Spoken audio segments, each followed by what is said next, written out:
Today we're reacting to some exciting new games, the Battlefield 6 trailer, a Hellraiser reveal, and new footage of Cronos New Dawn. Plus, Xbox makes a surprising move on game prices.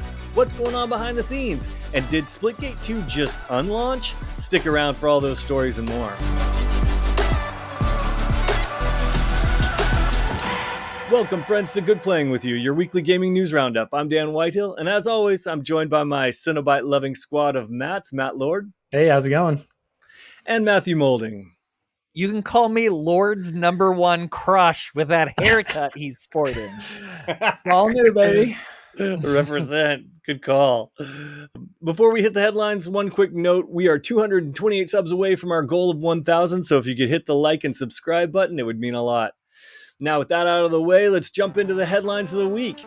This week, we've got a lot of fun new games to talk about, gentlemen, so let's discuss. First up, Battlefield 6 was revealed this week. Well, at least the single-player campaign was.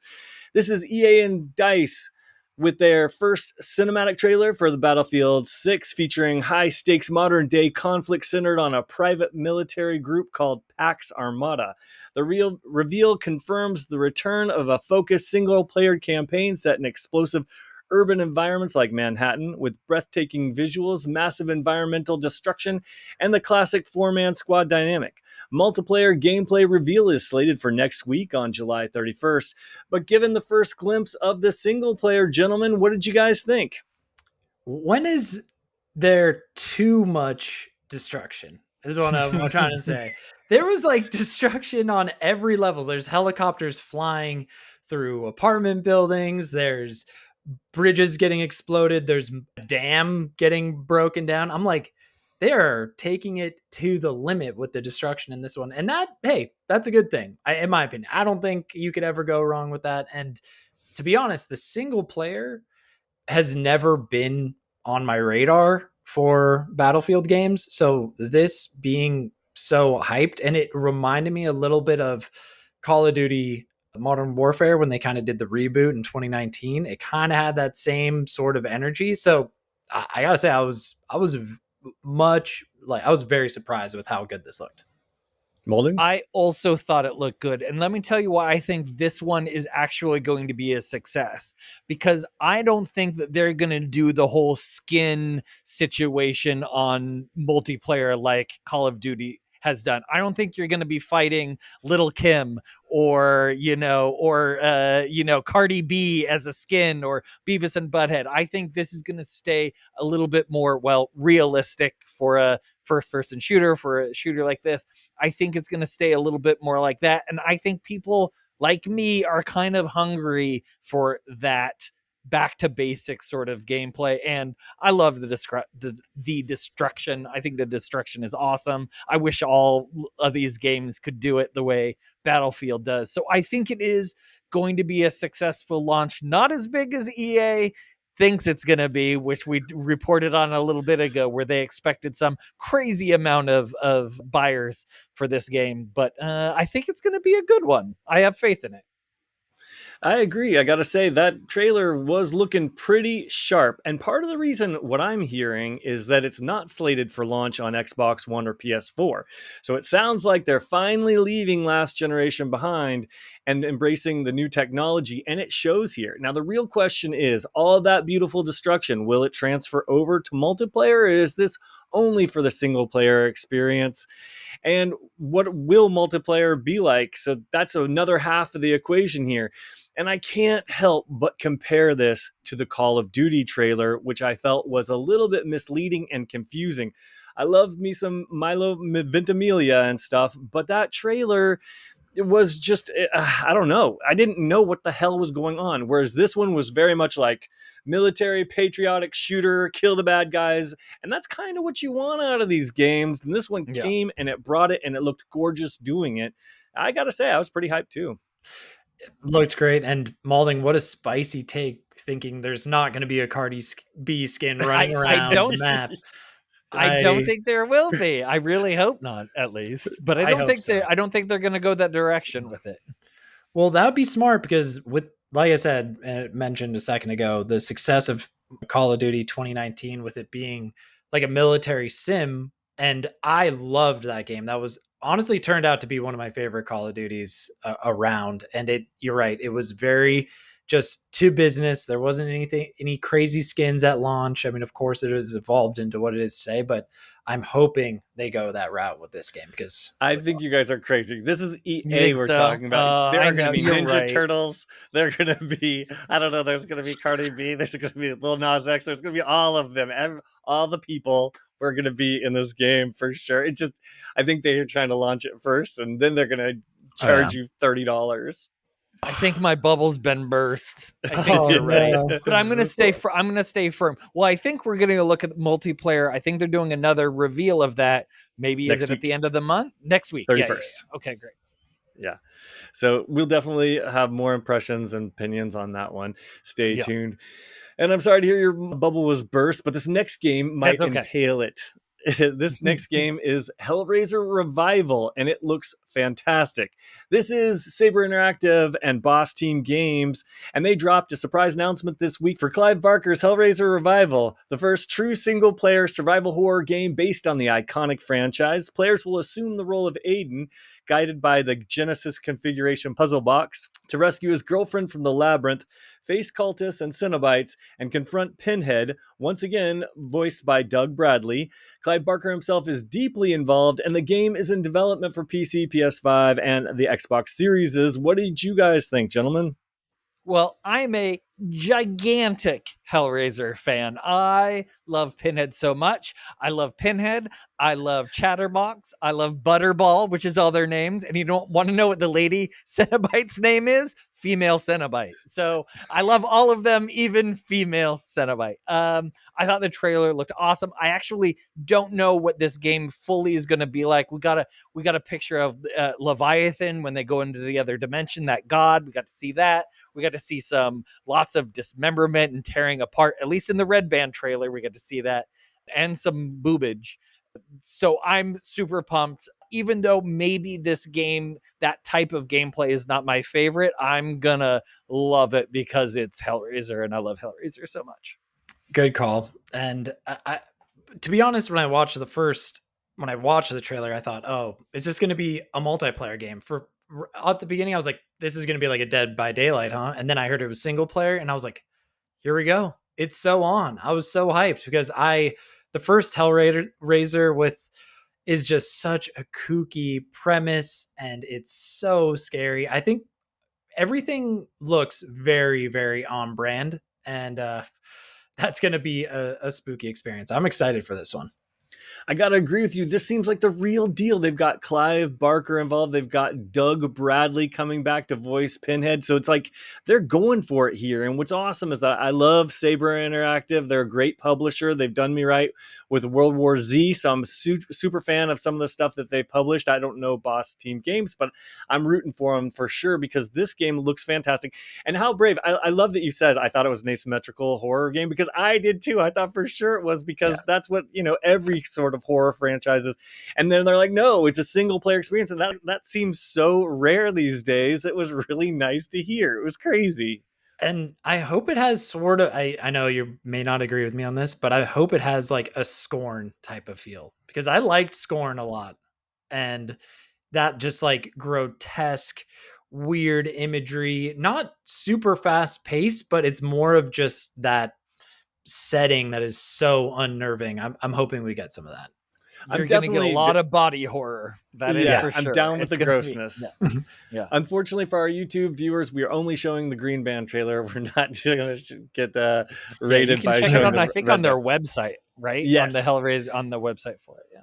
And it's worth checking out. It's fun. I mean, it is so is true to the movies. Exactly what you see in the movies. It's that tone is the exact same. And yeah, I'm super pumped for this one. Me too. All right, moving on. The next one is Cronos the New Dawn. Bloober Team released a 10-minute extended gameplay trailer for Cronos the New Dawn, offering a haunting look at its third-person sci-fi survival horror experience. Players navigate between a mist-shrouded island and an eerie hospital as they use both melee weapons and firearms. A unique merge mechanic punishes players for failing to properly dispose of fallen foes, transforming them into even more terrifying enemies. It's set to debut in late 2025 for PS5, Xbox Series X and S, and PC. So, gentlemen, thoughts? You know, I've been hyped on this game. I've been the biggest cheerleader for this one from day one. So You seeing really have. this 10-minute trailer, I feel like has solidified this as like, okay, I'm keeping my eyes out for this game. Like this could be a day one for me. And that's saying something because man, that 10-minute gameplay was, I thought, very scary. Like there was a lot of wild stuff going on, a lot of like flashing images where it'll be like an empty room and then it's filled with these horrible monsters for a second, then it'll snap back to reality. And like that kind of stuff gets me all worked up. And I really liked how, I mean, honestly, the person controlling the character in that 10-minute gameplay was not up to par, if you ask me, but it looked really sharp, and I liked the gameplay. I loved the mix. Obviously, it's a Dead Space clone, to be quite honest, but I love the Dead Space and Returnal vibes, and that is really all I need. I think they need to work a little bit on like the bullet impact. I know people around the web are saying like when you're shooting something, it doesn't have that like enough punch to it, but I thought it looked awesome, and I'm really excited to get my hands on this one. Well, this is where we are going to differ because I made it about a minute and a half into this trailer before I thought I was going to fall asleep. Man, it looked so effing boring to me, so slow, just lumbering. When is anything gonna happen? She's just, or here, they're just like looking around and picking up stuff, and oh my god, I had to like skip ahead, and I kept on skipping and skipping and skipping until something interesting happened, and then I finally got to the end, and I'm like, oh god, no, absolutely, it is not my type of game. What I did love though is the little thing where they're walking along and then the gravity switches and they start walking down like that whole change in perspective I thought was really cool and something I feel like maybe I haven't seen before or in a while. But and then what you just said about the combat and that the fire from the guns, that explains to me what I thought about that, which was, my god, that does not feel good to look at that playing. So no, pass me by on this game. Bye Cronos. No thank you. Bye Cronos. I don't know. I don't want to harsh on Lord's Buzz, but I kind of feel the same way. Are we going to double team him? Oh, I got a hot haircut. Team right now. I know. When I looked at the footage, I was like, man, Dead Space, that's what it reminds me of. And then I see the health bar in the corner and it's not on Isaac's back. And I was like, ooh, Dead Space did it better. The main character clearly is a woman because the motion capture of her walk was gorgeous and she looked beautiful. But I wanted to see her face. I always think it's a cop-out in video games when they don't do the lip sync and show emotion in a face, and I can't feel connected to a character if I can't see them. And there was more of this. I thought this game was interesting, but I gotta say, I didn't really see much that was very original. Like she was spending credits on her upgrades and she was finding recorders and there wasn't a lot of color. I did like, the walking on. I'll play it when it's on Game Pass. That's what I'll do. I'll wait for Laura's review, but I'll play it on Game Pass. And wait, one other thing, I love Eastern European, like Soviet bloc setting, and that I don't know if that's gonna be the entire game, but like when I saw you're creeping around through like that hospital and everything's in like Ukrainian or Russian, I thought that was just a nice touch, and I was like, okay, that's speaking to me. I'm like, I like this little look. And then I thought it looked cool at the end where it ended with like an impending boss fight that just was like taking up an entire hallway. I was like, okay, I'm here. I'm there. I mean, I think they need to polish up a bit more, but I think they can get it locked in before what was the release date again? September? February? I don't know. There was. I think it was September. I think it was, or is there not even maybe fall? I think it said like fall or something. Yeah. So they have some time to polish. I'm going to be playing. I'll report back. I'm impressed anyone made it to the end of that. So good for you. That's where I'm at in life. Okay, so those are the main games that were covered this week, but I wanted to throw one more at you guys and just get your early takes on it, and that is Super Mario Party Jamboree plus Jamboree TV Switch 2 update. And the reason I bring this up, of course, is because we've got a live stream coming up this Saturday at 3 p.m. Pacific, so if you guys are available, feel free to join us. We're going to be streaming live from my living room, checking out the new update. And, we'll let you know our verdict because, to be honest with you, the reviews have been a little bit rough. The description on this one is essentially it's a $20 upgrade that introduces Jamboree TV, a standalone game show style mode, packed with 20 new mini games that uses the Switch 2 camera, mic, and mouse driven Joy-Cons. However, critics highlighted several weak spots. The base game remains untouched. The new modes feel like a thin tech demo, and the features feel a bit siloed. Jamboree TV is its own separate mode, I guess, from the main game, and you lose access to like the old boards and progression and stuff like that. Reviewers also noted that the accessory requirements, like the camera for full functionality, are required, as well as they complained that the novelty wears off quickly, making the upgrade feel overpriced. So, what are your thoughts on this one, gentlemen? So I did get to play a little bit of this at the LA Switch 2 experience that I was at earlier in the year. And I didn't get to play with the camera at all, but I did get to play with some of the new games that you were able to use the mouse functionality with. And I had just as much fun doing those things as I do normally playing Mario Party. So maybe my expectations are just low, that I'm just looking for more Mario Party, and these are just little extended things and new games to play. So I'm curious why everyone's so surprised that it's more Mario Party. Like, what were they expecting is, I guess, my first question. But yeah, I had fun with the games I played, and I'm really looking forward to our stream on Saturday. Same. And to be honest, I think the key to this whole thing is the camera, because I thought I've seen it all in Mario Kart, to be honest. And once I saw that camera edition, I was like, this takes the game to a whole nother level. So I am expecting that same sort of experience with Jamboree. And I just got refreshed on all the different mini games that we can come to expect. And I think the mini games look pretty cool. Like I mean, there's a lot of there's, you have audio ones that you can yell about. And Oh, I like, didn't even know that. oh yeah. Yeah. You have like these yelling, like callback ones, and you have these, like, you have the slider, almost like you're doing like a skee ball type of thing, or like I thought there was a lot of, and I'm excited to try the mouse thing, because that to me is the biggest draw. I mean, camera and the mouse feature. I think those are both very cool, and I'm excited to get my hands on it. I agree. And I think that's one of the reasons that I really wanted to try this on the live stream is that we could, have everything. We will have these cameras. We will have, 4 of these mouse Joy-Cons so we can try everything out. And I can understand why people are a little bit disappointed here. I mean, they're probably comparing this add-on to the add-ons that the Zelda games got, which were pretty robust with their map features and all of the different things that they did. Whereas this one is a siloed like side experience that doesn't seem to really, be very robust. But I can understand like Molding's point, and I agree with him that what, it's just about having fun with your friends, and if this accomplishes Yep. that, then hey, it's worth $20 to me. Yeah. I mean, I'm 20 glad you're bucks is paying it. still, yeah. I mean, $20, it's still like, I mean, I think it would have been better if it had been $10. 10 Oh, may have agreed. been the Yeah. sweet spot. Yeah. I think so. 20 But bucks they is a knew, little crazy. yeah, they But- knew Mario was going to sell it. Exactly. And when has Nintendo been nice about their pricing? No, It's like, no. Not this generation. You're screwed. No. Speaking of prices, we've got Xbox doing a complete U-turn on that one. Molding, you have that story. Yeah, this one is thanks to Rebecca Valentine at IGN. Xbox U-turns on the Outer Worlds 2 $80 price point. Xbox has announced that it will not be selling the Outer Worlds 2 or any of its holiday games for that matter for $80 after all. Instead, it will be kept at $70.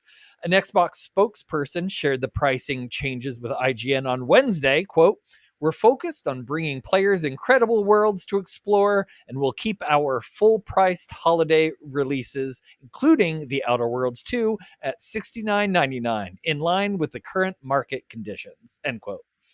Refunds and reimbursements for those who have already pre-ordered the game for $80 will be available via whatever storefront or location the game was bought at. This comes after an announcement earlier this month that The Outer Worlds 2 would be Xbox's first $80 game, while coming to Game Pass upon release as well. At the time, Xbox cited, quote, market conditions and the rising cost of development as the reason for the price increase on its biggest titles. The original The Outer Worlds cost $60 at launch, and a number of fans criticized the move, especially in light of The Outer Worlds' generally anti-capitalist themes and story. Xbox raised the price of its first-party AAA games from 60 to 70 for the first time officially in 2023, only 2 years ago. Its announcement earlier this month followed in the footsteps of Nintendo, which released Mario Kart World last month as its first $80 game and effectively opened the floodgates for other publishers to follow suit. So, boys, what do you think about this U-turn? Is, quote, market conditions just code for gamers are rebelling, or is there something else happening here?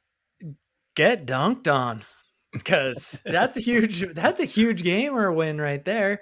For There sure. was this game in particular got so much pushback for that $80 reveal that I am completely unsurprised, if that's a word, about this turn of events. I think it's actually a smart move that they're doing this. I think this will actually generate more hype for the game and hopefully lead to more sales down the line. Gotta wonder what was going on at the Microsoft headquarters when they made both of these decisions. I think the first one might have been a knee-jerk reaction to Nintendo seeing them do it, and then Xbox wanted to get in on this, and then they were probably expecting Sony and everybody else to do it, and they're like, we're gonna do $80, right, guys? Right, guys, right? Mm-hmm. Yeah. And then no one else did it, and no one else announced it, and then they're kind of like, oh, okay, then maybe we're not all doing this. But I think that they see the writing on the wall in terms of the economy. I think that they made the right move here. They definitely want to make sales on these other platforms. Besides, it's not just about Game Pass for them anymore now that they have to sell on other platforms. So they do need to make sure that people are going to buy this. And like Lord said, I think so many people were pushing back on it, and they're having so many problems. It just made so much more sense to go back to 70. To say I agree with that, Dan. I'll amend one thing. I don't think they said we want to do it. I think they're at the point where they're like, we need to put it back to $70 because we need these sales. Our console doesn't sell. We've got to push these games and get these games to sell.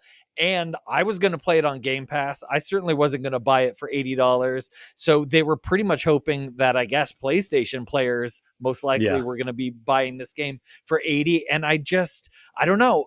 I think it's going to be better than the first one, but the first one certainly was not an $80 game. So I think they realized that they made a little bit of a knee-jerk reaction. I agree with that, and thought, this isn't going to go as well for us as we hoped it will. Let's put it back to normal. What the surprising thing that I got is I thought we've been playing $70 games for 5 years, but that said, Xbox just 2 years ago made it its official $70 price point, and now $80 already. We only get 2 years of $70 games before pushing it to 80. I think that's crazy. I agree. Are we thinking this is going to be the norm? Like, we're not going to be getting $80 games out of Xbox now, or do you think this is going to be the one and done? I think we're sticking with 70 going to wait for a while. Yeah. I think, to be honest with you, $80 is inevitable. It's going to hit us next generation, whenever that is. I do think that maybe their chase towards AI after all these layoffs and like putting all of their chips and resources towards AI, maybe they're thinking, well, we can start making games cheaper using AI to code and not as many people. So if we're going to make the games cheaper, maybe we should keep the prices cheaper. I don't know if the AI plays in this. I think you're giving them a lot of credit. I think they want to get as much money in general as possible, and they were not seeing this tracking to be a successful launch at $80 is my guess. Yeah. The icing on the cake is that it's like an anti-capitalist game, and then it's coming down to just being exactly what it isn't supposed to be. So I think it's a happy ending, to be honest. I think this is a good move. Yeah. I agree. Speaking of capitalism, Mulding, you have our sponsor info. I absolutely do. This episode, just like almost every episode, is brought to you by our friends at Instant Riot. Instant Riot is the clothing brand for gamers, pop culture enthusiasts, and everyone in between. Head on over to instantriot.com to check them out. And they just so happen to be the official partner for Good Playing With You merch. Enter code FIRSTRIOT for 10% off your first order. And a big thank you to our friends over there. Yes, thank you. Thank you. Splitgate 2. This one's an interesting one because it's a rare one in the gaming world. Lord, you have more information. Yeah. So this just came down the pipe here. We got Splitgate 2 unlaunches, studio to cut staff ahead of 2026 re-release. This is from Polygon's Giovanni Colantonio. Sorry, Nailed it. butchered your name a little bit. That works. From its surprise launch in June, Splitgate 2 is now unlaunching. The multiplayer first person shooter will remain online in a beta state, continue to get support through a Season 3 update and bug fixes, but developer 1047 Games is otherwise pausing its planned roadmap to overhaul the project ahead of relaunch in early 2026. The studio is also cutting an unspecified number of staff members and shutting down servers next month for the original Splitgate as cost cutting measures. And this is in quotes. Basically, I feel like we missed the mark, and I don't think that's a secret. 1047 Games CEO Ian Prue told Polygon in a recent video interview. So, boys, we had the MAGA hat situation. We had $80 skins that were causing all sorts of uproar. Are we surprised by this unlaunch? And is this unlaunch sort of going to be something that we can expect from, maybe future multiplayer games? Because this is an interesting move from these folks. Yeah, I think I am kind of surprised that they did it. I think it's a brave move, and I think it might have some that they have some faith in the game that they can relaunch it and make it a better game than what they launched it with. Now, what might happen is they're just hoping that everyone forgets about all this old stuff and they just launch it again as if it's a game that no one's ever played before, which might be their best option, is to just hope people memory hold that whole thing and try it again fresh off the boat. I think it might be a good move. I don't know about this one. This one makes me nervous, and I don't think it's a good move. And the reason being is because moving back to beta, you're signaling that something's wrong, especially with impending layoffs. You're not engendering confidence in your audience, and therefore they're not going to spend money on a game they think might be shutting down. In fact, we don't even know what the real future is. If they're planning to relaunch in 2026, boy, they've got a lot of work in there, to get that going again. I don't know what they can do in 6 months that's going to turn this puppy around. I wish them the best of luck, of course, but we look at some of the most notable comebacks in video game history, and there are some that it can work, but they take a little bit longer. Just look at like one of the biggest ones of all time, Final Fantasy 14, when it took its servers down and it did its whole revamp and a Realm Reborn and stuff. That was a great story. Cyberpunk, great story. No Man's Sky, great story. But all of those took years almost to get, at least a year. But they took some significant time. And this 6-month pause does not make me think, as coupled with layoffs, does not give me confidence. I wish them the best. I definitely think they're kind of writing themselves an underdog story here. So I would love to see them make a comeback, even after all of everything. They are kind of now making themselves an underdog, but I don't know what their future's like, and so I can't be certain. Yeah, especially after we reported on those numbers kind of taking the nosedive a couple weeks ago. I think the average was like 4,000 players Yeah, a it was day crazy peak. bad. So it's going to be a tough turnaround. I think they definitely have a long road ahead. I didn't expect them. I honestly, I was surprised. I didn't think they would go this route. I thought maybe they were just going to maybe hire on some. I thought they were going to hire on more people Yeah, to hire get, people, not lay them off. yeah, like you're going to want to get this thing overhauled fast, and people were going off about it online. So it's not, I don't know. I don't know if I have faith. I don't think they have that sort of clout and already instilled, like even Splitgate 1 didn't really have that fanfare that I think they might think they have. So yeah, we'll have to see if they can out Concord themselves. We'll have to just wait and see on that one. One launch that was really, really successful would be the Nintendo Switch 2, but just how successful? Molding has this story for us. Yeah. So Rebecca Valentine is doing double duty for us at IGN this week. The Nintendo Switch 2 is the fastest selling gaming hardware in US history. The Nintendo Switch 2 debuted in June to become the fastest selling hardware ever in the US, shooting spending on games to new monthly records, according to the monthly report from Circana. Spending on hardware was up a whopping 249% year over year, thanks to the console's debut. In total, the Switch 2 sold 1.6 million units in the US during its launch month, beating the PlayStation 4's previous sales record of 1.1 million units in November of 2013. So does all this Nintendo Switch 2 access mean it's on track to outsell the Nintendo Switch 1? Well, this is what Circana analyst Matt Piscatella has to say. What the launch sales of Switch 2 primarily tell us is they made a lot of Switch 2 to sell at launch. Since launch month demand is rarely satiated by available supply, and it's certainly not a great sign when it is historically, all we can really get a read on at launch is the confidence of the manufacturer to make so many units available and the ability of the supply chain to get those units into the market. Piscatella adds that 82% of Nintendo Switch 2 buyers in June purchased Mario Kart World either via a standalone sale or as part of a bundle. And this is me talking, which makes sense since it was the only brand new game for people to play. Overall, content spending in June was up 6% year over year, largely driven by Switch 2 game sales. So, boys, I have the list of June's top 20 best-selling games. Do you guys want to take a guess at what some of those games would be? Laura, do you have any guesses? Oh yeah, of course. All right. Well, let's see. We have, I mean, it's got to be Mario Kart somewhere. Mario Kart's third. number 3. That is number Wow, 3 for the third. month. Yep. And then we have GTA's got to be in there. GTA 5. GTA 5 is number 9.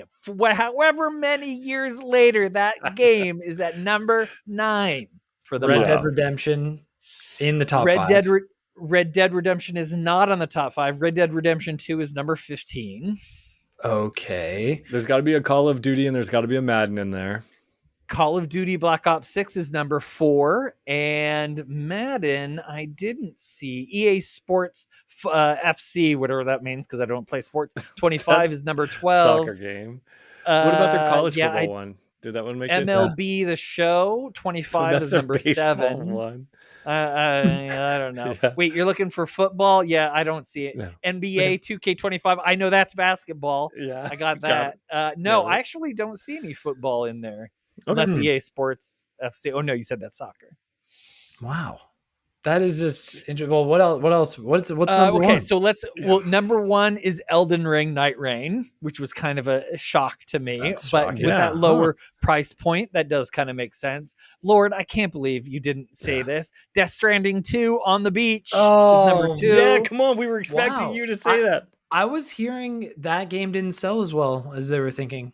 Number 2. I mean, it might still not be selling as well, but it's just number 2 for June. And then Stellar Blade rounds out the top 5 at number 5. A couple notable ones. Minecraft is still on there at number 8, still in the top 10, and Elden Ring is still on there at number 13. So I thought those. And here's the wild one. We haven't talked about it, but a couple weeks ago there was a huge resurgence of people playing Star Wars Battlefront 2 from 2017, and that one lands at number 17 on the list. So, Was there some boys, sort are of you sale on that? Oh, yeah. Like why would I don't we think going so. for It was just like oh. this huge resurgence online. I got started seeing it a lot on Twitter. I think maybe it had to do with Andor maybe coming out, if something, but there was definitely Sure. some instigation there. Yep. I remember So, boys, that are being you a thing. surprised by these sales numbers? And do you think the Switch 2 will continue breaking records? Or do you think now that the early adopters are sated, those numbers are going to crash? Well, I have to say right off the bat, Trump tariffs were just one big Nintendo marketing scheme because It could be. what the heck? Conspiracy theory. They had Trump in on it. They They had made Trump this in all on up. this Yeah. because I just can't believe these numbers. This is insane. I mean, to be honest, I know I haven't been a huge proponent of the system, but I heard a lot of like not the best talk about the system. So it's like, wow, they're still selling so well. I am shocked, and Yeah. those are nuts numbers. I did see an article today. I don't remember which blog it was on, but they were asking if, the system was available now for everyone to get, meaning like, is the rush over? Is you know, and I'm curious to see what happens to scalpers if that's the case, and that these systems are going to be available to everyone. I do think we need a direct, and my guess is we are going to get a direct within the next couple of weeks. And they're probably just waiting for the sales to slow down a little bit. They just had that nice hit with Donkey Kong, which we know that the fans are crazy about because they sounded Mhm. off in the comments of our videos and let us have it. The fact that we did not love that game No. as much as they thought we should, oh, they let us know, and it was entertaining. It was. And we were told on no We uncertain were, terms. yeah. We were definitely told. So there's definitely passion behind this system, this console. I do think it's gonna they're paced it well because they're gonna have the holidays coming up. They maybe have a little bit low, but what are they gonna have for the system in the holidays? That's the question. As an owner, I'm dying to know, and I think that really determines the amount of sales and the velocity here. They need a direct. I'm guaranteeing you within the next like month, we are going to be reacting to everything that they've announced in the direct because they have to show some Switch 2 games. Now that Donkey Kong is out the door, I don't know what to look to. And that's really the big question. I do think sales at $450, this isn't a casual console you just buy for kids. This is definitely an adult console, and I think that's going to limit its sales too. So they have some real headwinds that they need to battle. And the only way they can do that is with good software. So fingers crossed we get that direct sooner rather than later. I think Matt Piscatella, of course, nailed it because he's the expert. It was that there was so much product available for Yeah. people to purchase that the people who wanted to buy it were able to buy it right away.